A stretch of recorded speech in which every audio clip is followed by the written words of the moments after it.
Peki ya toyda Bizans'a gitme kararı çıkarsa? O zaman sen ne edersin o? Ana, beni iyi tanırsın. Ben her daim toyun kararına saygı duydum.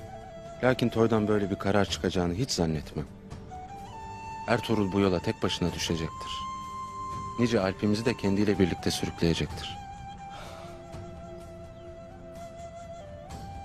Kayının gücü sizsiniz oğlum. Geleceği de. Dördünüzü bir arada tutmak için her şeyi yapmaya hazırım. Toya gideriz. Yeni bey seçeriz.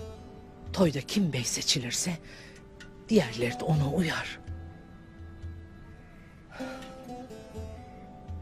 Ana, şimdi bunları düşünmeyiz. Su akar, yolunu bulur. Bunca derdimizin arasında.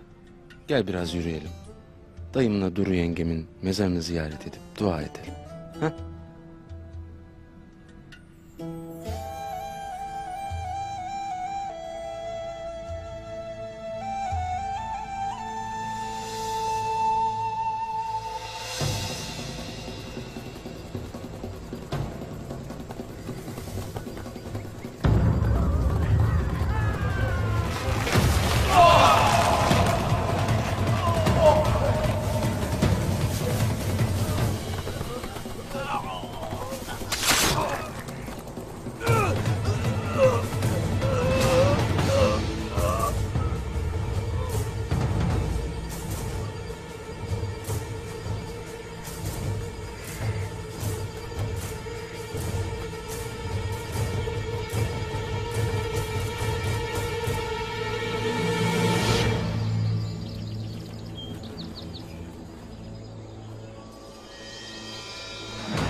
Ertuğrul nerede?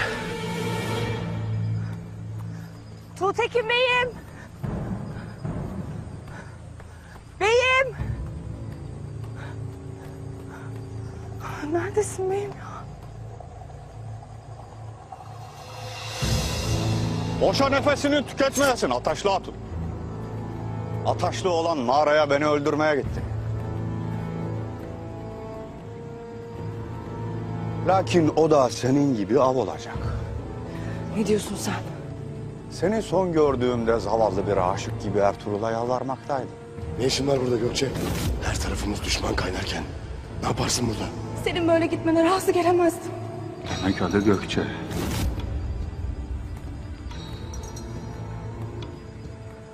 Hırslı hatunmuşsun. Ne yaptın ettin bir bey hatun olmayı başardın.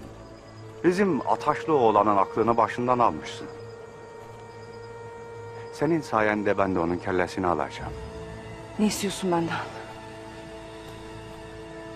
Seni değil. Ataşlı oğlanı isterim. Erini. Bakalım o seni ne kadar ister.